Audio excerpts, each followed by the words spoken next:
আপনি খাইতেন না দুলা ভাই? আমি পরে খামু।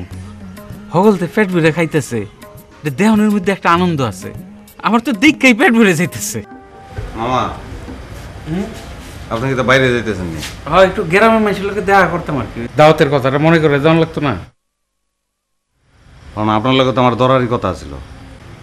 কস না, কিতা কবি ক। মামা টাকা পয়সার অবস্থা করলাম ভালো না।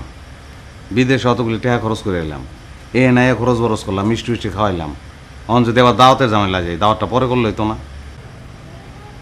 আমি হগল ধরে কথা দিয়ে লাইছি, অহন যদি পিছাই তাহলে কথার বর খেলাপ হইতো না। এটা তুই কিতা কর, যেমনি হোক ব্যবস্থা তো কোনো লাগবো একটা। মামা হাতে গেলাম একদম টাকা নাই। সরকার বাড়ির মান সম্মান তো আর ধরে রাখুন যাইতো না দেখতেছি। গ্রামের মানুষের দাওয়াত খাওয়ামু, সেইটা আর সরকার বাড়ির না, এই অবস্থা হয়েছে। ঠিক আছে, এখন আপনি যখন কইছেন তখন তো আর কুস্তা করণের নাই। আমার মনে হইলো যে আমার জানানোর দরকার, জানাইলাম।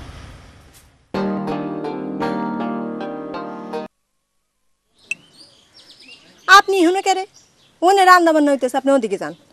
আপনি না থাকলে এগুলো হইতো। শোনো, তোমার একটা কথা কই। এই যে মামা সাহেবের তো সয় সম্পত্তি, এই যে গোলা বড় ধান, এগুলো বেশি দিন থাকতো না।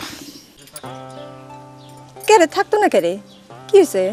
2 দিন বাদে বাদে গ্রামের মানুষের ডেকে মিষ্টি খাওয়ানো, তারা দাওয়াত দিয়ে গরু মেরে খাসি মেরে খাওয়ানো এত ভালো না।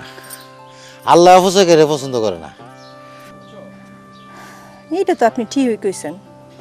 মামার একটা আবইতে হইব, এটা নিয়ে আমরা কি আনন্দ, সবাই খাওয়া দাওয়া করতেছি, কত কি করতেছি।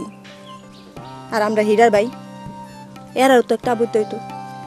অথচ পারো ভাবি, হীরা ভাই, এরা নিয়ে কেউ আমরা কোনো কিছু খেয়াল করতেছি না। কেরে হীরার বউ তোমার কুস্তা কইছে নি? কুস্তা কইছে না, আমি কি এরা চেহারা দেখলে বুঝি না? আচ্ছা ঠিক আছে, আমি হেরার লয় কথা কইতেছি। আপনি এরারে কইতেন কে? আপনি মামারি কন, আপনি তো সরাসরি মামারি কইতে পারেন, পারেন না? ঠিক আছে দে, আমি মামা সাহেবের লয় কথা কইতেছি। আচ্ছা আপনি তাক দিয়ে যান, তখন যান ওদিক যান, এটা দেখেন।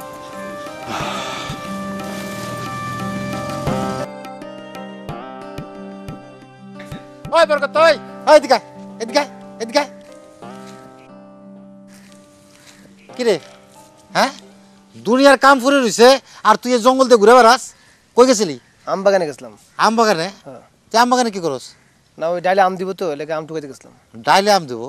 এই দিক দিয়ে দুনিয়ার কাম আর তুই আম বাগানে গেছিস, আমটো হয়তো। হ্যাঁ যা, কেমন যা। আপনি কই যান লাল ভাই? আমি যাইতেছি, আমি ওই যে মামা সাহেবের ওখানে রান্না বান্না কি হইতেছে সব দেওয়ান লাগতো না আমার। তাড়াতাড়ি আয়।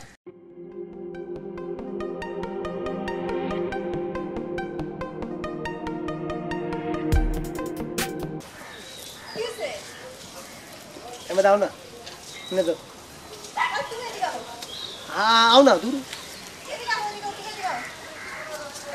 এ দাবি, আরে হুনে দাও না দুধ তুই।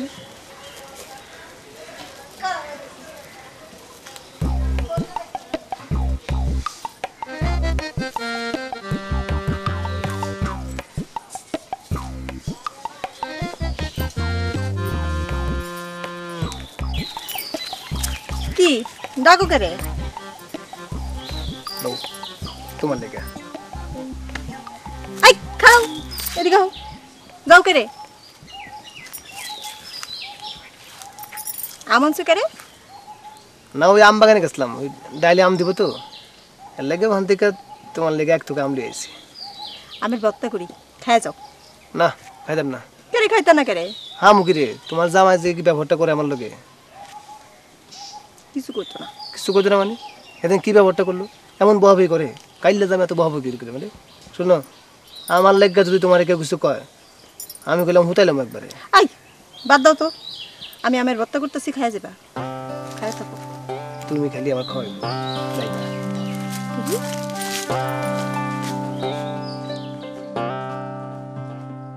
লাল যে মামা সাহেব কিতা লয়ে যাস? গরুর গোস একটু চাককে দেখবেন নি? না না না, আমি চাকতাম না। তুই হিয়াল রাখিস, সকলতে জানি ঠিক মতো খায়। আচ্ছা ঠিক আছে। কি দুলা ভাই, আপনারা তো অনেক খুশি লাগতেছে। আগো কিতা কও, সারা গ্রামের মানুষ আমরা বাইতাইছে খাইতো, এটা কি কম আনন্দের কথা, কম গৌরবের কথা? এই লাল, এই যে এই বেটার খিচুড়ি শেষ হয়ে গেছে, দেখ না? যে মামা সাহেব দিতাছি দিতাছি। হ্যাঁ হ্যাঁ, দে দে দে। আপনি খাইতেন না দুলা ভাই? আমি পরে খামু। হগলতে পেট ভরে খাইতেছে, দেহনের মধ্যে একটা আনন্দ আছে। আমার তো দেখেই পেট ভরে যাইতেছে। কিন্তু বেশি পেট ভরে ফেলেন না আবার, আপনার তো আবার ডায়াবেটিক আছে। কও তোমার যা খুশি আজকে কয়ে এলো, আজকে আমার হেস হয়ে আনন্দের দিন।